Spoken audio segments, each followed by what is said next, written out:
Hey there everyone and welcome back to the section. This is a brand new section and we are going to talk about the conditionals here.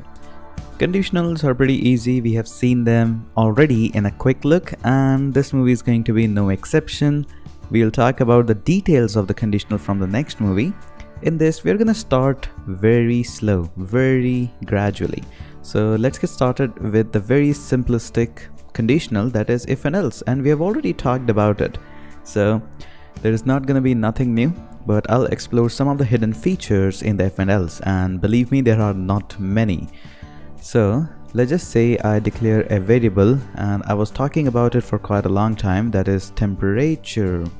So there we go. Now let's just say I have a temperature variable and I define it as a variable, and that is gonna be, let's just say it's little warm out there. So let's just say a 90-degree Fahrenheit is out there. So this is my temperature. Now I want to design a simple application that runs some conditional, and based on the temperature it prints out a message for the user. So let's just say there is if and else condition. So I just want to check out if the temperature is less than or equal to 32, then I want to print out, let's just say I want to print out a message to the user that says it's very cold out there, and there we go. Okay, so this is pretty basic, everyone can does that. And then we have seen that we can have else part out there and we write some code for the else part out there. But one more interesting thing, that you can compare multiple conditions in just one if and else. So you just after the else you can write your another condition part, and that simply says if.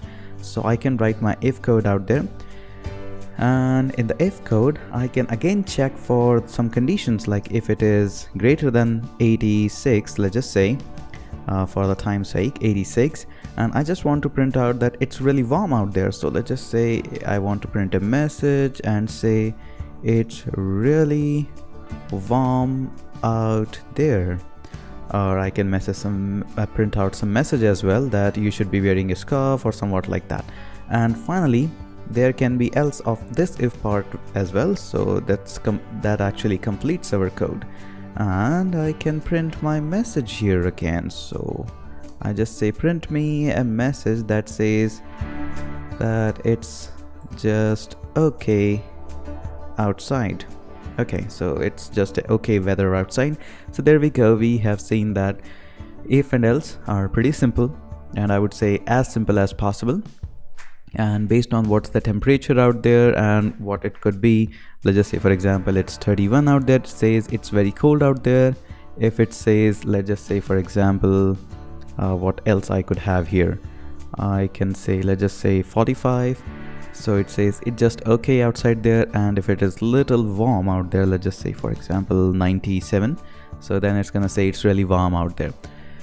So really simplistic design, there is nothing else in the if and else, and you can use them. You have been using them for quite a long in this course, and that's all about it. Pretty simple, nice and short movie describing the very first conditionals out there.